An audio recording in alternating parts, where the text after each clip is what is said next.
Hey everyone, welcome to the video. This one we're going over some of my favorite plays for the Halloween Showdown Slate, the 49ers versus the Cardinals. And before we continue, if you could leave a like, and if you're new to the channel, please hit that subscribe button. It really helps me out. I really appreciate it. We're getting close to 3,000 subscribers, so that is absolutely awesome. Thanks to all of you who are subscribed and just continue to support the channel. It's awesome. Thank you. Hopefully we can get hit 3K soon. That would be sweet. And if you want to follow me on Twitter, I'm at Crispinel16. And if you're interested in the spreadsheets I build every single week for the NFL season, links below in the description below for my Patreon, Slack chat, cheat sheet, my NBA stuff's on there as well if you want to check it out. And without further ado, I say we get right into the video. We're just going to go down the list here, and I'll give you some notes I have on each player. So we're going to start off with the handsome one, Jimmy G, Jimmy Garoppolo, whatever you want to call him. He comes in at $10,400, the most expensive on the slate. And for obvious reasons, I'm going to be much higher on the 49ers side of the ball than the Cardinals. So obviously I will have interest in Jimmy Garoppolo. But I got to say, he has not been great at all for fantasy purposes. He's only topped 14 fantasy points once, and that was versus the Cincinnati Bengals. Other than that, he's been around 12 to 14 points per game besides the hurricane, but it was just constantly raining in the Washington game. So we're going to give him a pass there. Had 7 fantasy points. Rather than that, he's still not been that great, just in the mid-teens point range, which is not, obviously that's not going to get the job done on most slates. But this is a showdown slate, so we're obviously going to have interest in him. He's going up against Arizona, who's giving up 26 points per game to opposing quarterbacks, which is worst in the entire league. So that's another reason that we should like Jimmy Garoppolo. And there may be merit to fading him, though, I will say. If you fade him, you're just really hoping the run game gets all the touchdowns like last week. But he's going to be high owned, and if you can connect with George Kittle a couple times in the end zone, I wouldn't be surprised. And he's one of my core plays on this slate. I know I said there's merit to fading him and hoping he doesn't really do anything through the air, but it's just such a good matchup. The 49ers are just a well-run team. If you can throw a couple touchdowns to George Kittle and you don't have him, I think you're going to be in trouble. So Jimmy Garoppolo, he's someone I want to get in my lineups, despite the price tag and despite his fantasy production this season. Next guy is Kyler Murray at $9,800. So he's actually pretty cheap for a quarterback, but after a hot start to the season, is one of the better fantasy quarterback options in the NFL. He struggled the past 2 weeks versus the Giants and the Saints, scoring 6 and 9 points with no touchdowns. Not much rushing production either. I mean, if you look earlier in the season, he had 25, 19, 19, 17, 25, 31. Then he fell off a cliff, 6 points, and then 10 points versus New Orleans. Now, obviously, that's not getting the job done. And this is also a brutal matchup for the rookie, as the 49ers are giving up only 8.2 points per game to quarterbacks, which is pretty much what he's averaging the past 2 weeks, and which is second fewest in the NFL. He does have a lot of upside with his rushing ability, but this matchup is awful, and I wouldn't be surprised if he turned in another performance with no touchdowns, and there's some other options in this price range that I like better. So Kyler Murray, yeah, you can always play a quarterback on a showdown slate. It's just a really bad matchup. It's not the greatest offense in the world, and he's really sucked the past 2 weeks. So I don't mind it if you leave him off your main lineup. If you're building a whole bunch of lineups, yeah, you probably want some exposure to him because if he gets it going on the ground, he's obviously gonna have a pretty good fantasy day. And it's a showdown slate, so there's not many options. But just from a main lineup perspective, I'm not sure if I'm going to have Kyler Murray in my lineup because there's some other guys I like in this price range a lot more, and I'd rather get them in than Kyler Murray, which we'll talk about right now, and that would be George Kittle at $9,200. He's $600 cheaper than Kyler Murray, and I'd much rather play George Kittle here. He's one of my top candidates for the captain spot heading into tomorrow or today whenever you're watching this. And I know it, and you guys know it. The Cardinals are awful versus tight ends. Absolutely awful. Even Josh Hill and Dan Arnold had respectable games for their prices last week on the Saints. They're giving up 22 points per game to tight ends, which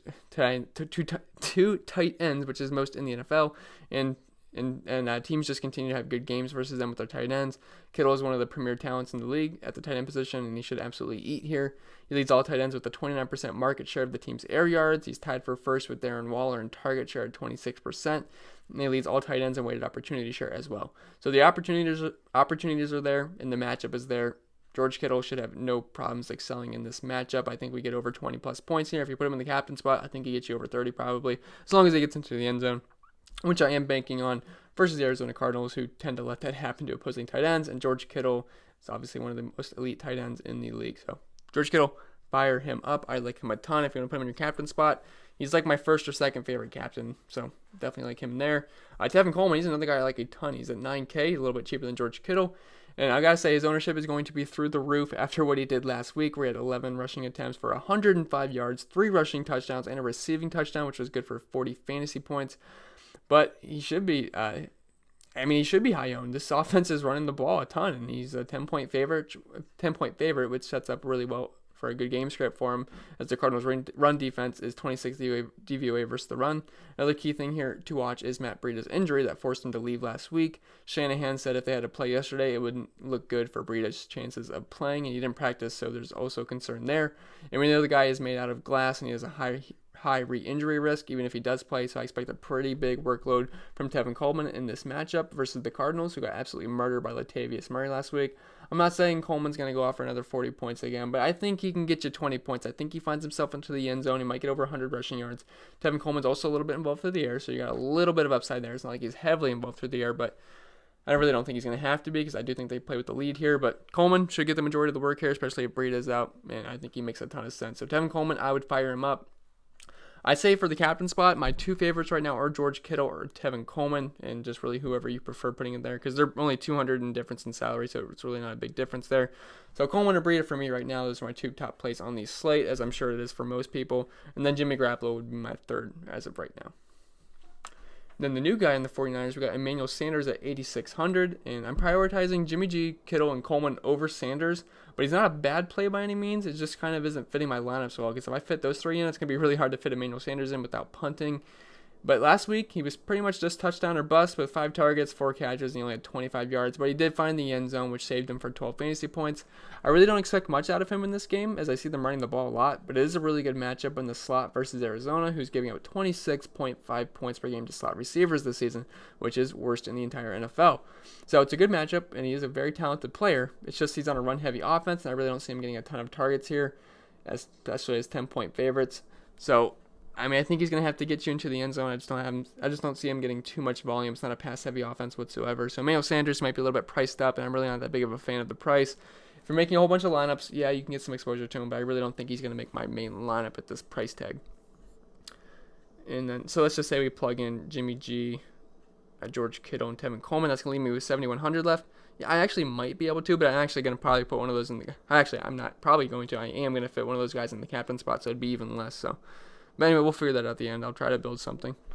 So let's just go to the next one. We have, well, David Johnson's not going to play more than likely. Chase Edmonds isn't playing. 49ers defense at 7,400, so we can definitely talk about them. And I love them here, despite the high price tag. They just have been downright nasty this season. I mean, just look at their game log. It's an absolutely insane. 17 points, 15, 10, 19, 7, 7, 27. They have been elite.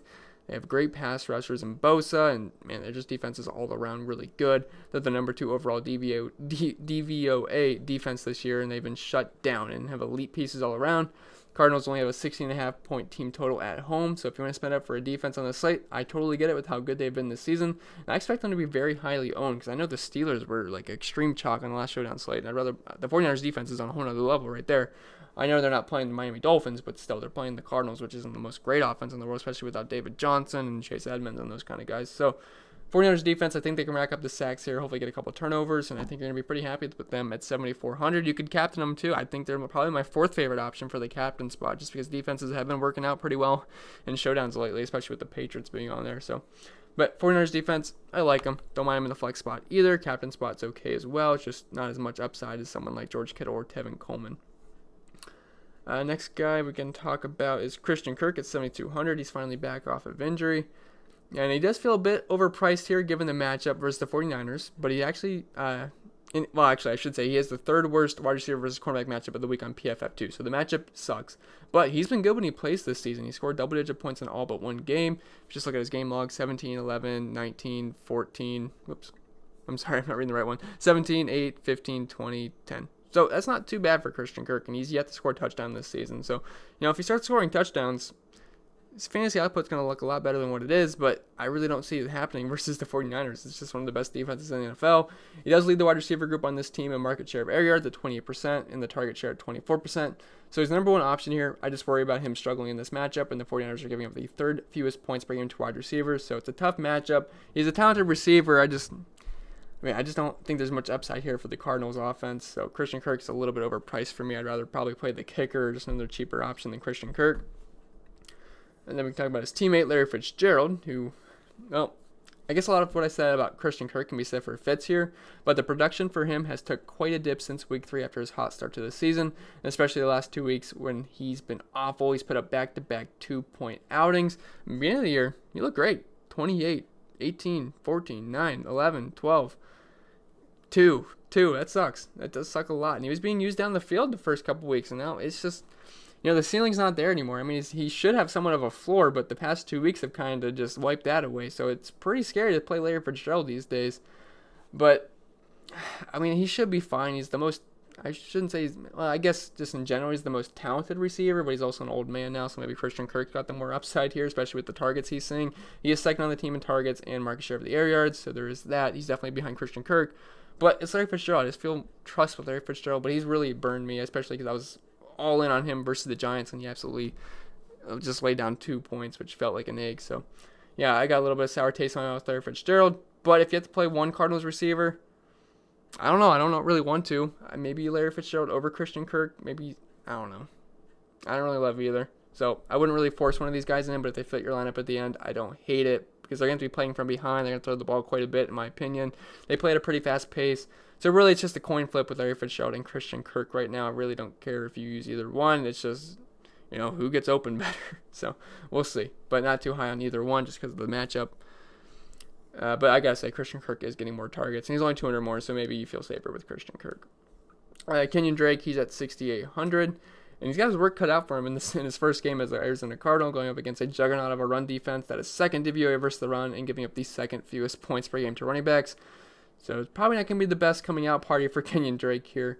But if he was cheaper, I'd be more interested. But at this price tag, I just don't know if I can pull the trigger here, especially with the Cardinals offensive line, which is the second worst offensive line versus defensive line run blocking matchup of the week on PFF. If he catches passes, though, he could have upside out of the backfield. And I know the dude has talent. It's just, I don't know. The only way I think he does damage is through the air. And there is upside with that because this is PPR scoring. He was used pretty heavily in the passing game in Miami. I don't know how it's going to go with the Arizona Cardinals. I know they use David Johnson a lot on the backfield, and he's going to be the starting running back, so maybe you see something similar to that. So he might have a decent floor with pass catching upside, but I really don't think he does much on the ground. I think most of his damage would come through the air, and I'm not really sure it's going to be that much damage anyway. So Kenyon Drake, I don't know. He's kind of like an iffy guy. All these three Cardinals that we just talked about in a row, I'm not too high on them, but I'm not like totally against them because they're going to have to do something. I mean, someone's probably going to get into the end zone unless they get absolutely shut out, but they probably won't get shut out. So, Cristian Kirk, Larry Fitzgerald, Kenyon Drake, they're kind of met options at a little bit of a price, higher price that I'd really want to pay versus a really good defense. Matt Breida, I don't really think he's going to play. He's taken really a back seat to Coleman, and we've seen his snaps decrease each week. So, I don't know. I really don't think he plays either. But if he does, I'm probably still going to pass just because he's held together by Elmer's glue and popsicle sticks. I mean, the guy just gets hurt every single week. So, well, I know he did last season. This year he's been a little bit better with the health, but still, he's really fragile. So I really don't trust him. And I'd rather play Devin Coleman anyway. I can't play these quarterbacks. Deebo Samuel at 5,200. We're kind of getting to the gross range here. It was already a gross situation with these receivers, and it got even worse with Sanders coming to town. So none of them are core plays for me, and they're really just lineup fillers versus a bad Arizona pass defense. So it's not like I'm like upset if I find Deebo Samuel ending up into my lineup. But it's not something I'm like really excited about. He's just kind of like a lineup filler. If I have 5,200 left, it's like, all right, he'll get some targets. Maybe he falls into the end zone. Yeah. So really not a lot of high upside here, and the floor's kind of low too. So don't expect too much out of Deebo Samuel unless he finds himself into the end zone. Then we got Mostert, who is at 4,800, and he's questionable for the game. But, I mean, if he plays, he's got some interest if Breida doesn't end up suiting up. But if, Breida plays and Mostert, he's going to be the third-string running back, I don't know. It's kind of a gross situation. I really just want to play Tevin Coleman. But if Breida is out, Mostert will get some carries. I know last week he had 9 attempts for 60 yards and got into the end zone. And he's a talented running back. He looks good when he's on the field. So if he's the second-string running back for this game, yeah, it's a decent shot, especially if they get up early. Maybe they pull Tevin Coleman and Mostert gets to work at the end of the game. Kind of like what I said with Madison. And then, what was the other slate? Well, the last slate, Benny Snell. So something like that, maybe. No, not totally opposed to him, but we don't know if he's going to play yet. The kickers are what they are. We got Zane Gonzalez and Robbie Gould here. Zane Gonzalez has actually been pretty good for the Cardinals this season, and just in fantasy points, 11, 10, 10, 14, 4, 9, 9. But that's not too bad in 14 in week 1. So, the Cardinals are probably going to struggle to get the ball into the end zone here. So if they move the ball a little bit, I could see drive stalling out, and they just keep kicking field goals, and we're in a dome, so, favorable kicking conditions. So I don't hate Zane Gonzalez here. And the same can be said for Robbie Gould. The 49ers obviously probably have more scoring opportunities here, so Robbie Gould would make more sense just because they're probably going to get into the field goal range even more. I'm not sure how much drives will stall out versus the Cardinals. They might just end up scoring touchdowns, and then he just gets the extra points. So that might be a reason to go with Zane Gonzalez over Robbie Gould. But Gould is cheaper, and he's on the better offense, so I don't mind either. It's just really whoever you prefer. Alright, so at this point in the video, we are looking for just random pump plays that we hope end up working out, because there's really not a lot to work with here. It's just a bunch of low-volume guys. And that next one we'll talk about is Marquise Goodwin. And at 3,400, he's pretty much a low-floor guy, and he used to have a really high ceiling. Not so much anymore. So he's a low-floor guy, and he's a low-ceiling guy. So really not a lot to like here in this matchup. I mean, it's not the worst matchup in the world at all, but it's just, in terms of volume, he's not getting enough. I mean, 1 target, 3, 4, 2, 3, 3. Fantasy points, 1, 16, 6, 8, 3, 0. It's just not getting the job done. Marquise Goodwin, not really on my radar. If you play him, you're pretty much hoping for a broken coverage touchdown, because outside of that, I really don't see him doing enough. Now, he is cheap at 3,400, so he's got upside. He's got elite speed, so if he gets behind the defense, yeah. But not someone I'm, overzealous getting into my lineup. Dante Pettis, I mean, I'd rather play Marquise Goodwin probably just because of the big play upside, but he's just really not that involved in the game plan. 1 point, 0.7, 2, 12, 0, 1. Just, it's really inconsistent. Emmanuel Sanders is here, so it just muddies the waters even more. So Pettis, not someone that's really on my radar at this point. Zach Center, no thank you. Charles Clay, he had a pretty decent game last time out. He scored 11 fantasy points, 3 targets, 3 catches, 88 yards, and a nice 47-yard play. Now, he is questionable, so we don't know if he's going to play, and it's a tough matchup versus the 49ers are allowing the second fewest points per game to tight end, so he's not that great of a tight end. The matchup sucks, so I'm not, in love with it, but if he ends up playing, he might be a decent salary saver, because we do have to play one Cardinal if you want to go cheap with that Cardinal. Yeah, I understand that. I'd probably rather play Zane Gonzalez as my cheap Cardinal, but if you want to get different with Charles Clay, I guess that's up to you, but not someone I'm in love with getting in my lineup. Cardinals defense, no thank you. Alfred Morris, no thank you. Jeffrey Wilson at 2K. If Mostert misses the game and Breida misses the game, he'll be the RB2, and I wouldn't absolutely hate it. There's a good chance he might fall into the end zone if they get up early and they just use him at the end of the game to save Tevin Coleman, because we know Tevin Coleman likes to get injured too. But outside of that, he wouldn't be on my radar, but if he ends up being the RB2, yeah, I think he'd be someone in play. But as of right now, we're just guessing, so we don't really know. Damari Bird, he's playing some big snaps. He's playing over 80% of the game, but he doesn't really do much when he's on the field. I mean, but he's going to see the softest coverage between, Cristian Kirk, Larry Fitzgerald. So I don't hate that. It should be a positive game script. They're going to be trailing. They are 10-point dogs in Vegas, and they're playing at home. So maybe Kyler Murray can connect with him on a couple of deep balls late in the game. Maybe get a really cheap touchdown. Not expecting that, but he is seeing targets. He's very cheap. He's on the field, and that's hard to get at this price tag. So Damari Bird, I think he's a decent pump play just because they should be throwing the ball out. They play at a fast pace, so it makes some sense there. But again, it's a really tough matchup versus the 49ers. Okay, so now Keyshawn Johnson, he was inactive last week, so that's obviously not a great sign for him. So we're just going to pass on Keyshawn Johnson for this moment. Kendrick Bourne at 1,000 even. You're pretty much just hoping for a catch out of the guy, and maybe he gets into the end zone. If not, you're probably not going to be that happy. He is really cheap, though. We saw it versus Washington. He had 4 targets, 3 catches for 69 yards, 9 points. But now Emmanuel Sanders is here, so he's getting pushed way back in the depth chart. So Kendrick Bourne, not really someone I can trust. I understand he's cheap, but other than that, outside of a deep flyer, not someone I'm interested in. And that's pretty much the same goes for all of these guys. So Max Williams is a tight end, so maybe if you want to play in Arizona, a really cheap tight end. Hope Charles Clay misses. Max Williams might make some sense. But outside of this, I don't like any of these guys. So it gets really ugly really fast, so I'm glad there's not a $20,000 captain guy that we have to play like last week with the Steelers, because it's a much more affordable, so we really shouldn't have to scrape the bottom of the barrel. So let's just try to build a lineup at this point. So let's just say we put George Kittle in the captain spot. He's 13,800. It leaves us 7,200 left. I probably want to get some Tevin Coleman in. I want to get some Jimmy Garoppolo in. So now I got 5,600. So I'm probably looking at a kicker at this point. And I'm liking Zane Gonzalez at 4,000. So we will plug him in. So now we got 6,400 remaining. We could go quite a few ways here. So let's try the 49ers defense. That leaves us 5,400 left. And I don't love Deebo Samuel, but he does fit this lineup well. Robbie Gould, that makes some sense. Marquise Goodwin, no thank you. So I guess I wouldn't hate Deebo Samuel, but again, I don't really like Deebo Samuel that much anyway. Maybe you want to run it back with... So let's say maybe we put Gould in the lineup. Let me see what that would even up. Then we could run it with, I don't know, Cristian Kirk at 7,200. Leaves us 5,800 left. We could still go with Samuel. Maybe we can fit Larry Fitzgerald in. That gives us 6K. Obviously, don't want to play any of these guys. Maybe we can go double kicker. I'm not totally sure. That would leave us 9,000 left, which gives us a lot more options. So we could fit Emmanuel Sanders in. I wouldn't hate that at all. Okay, so we get George Kittle in the captain spot, Tevin Coleman at flex, Jimmy Garoppolo. We go double kicker, which has worked out in showdown slates before. And then we have Emmanuel Sanders. So actually, I wouldn't hate that kind of a roster construction. Now, I'm not saying go use this lineup in all your contests. I just made this up in about 30 seconds on here. So there wasn't too much thought put into it, but just initial roster construction. So we will see.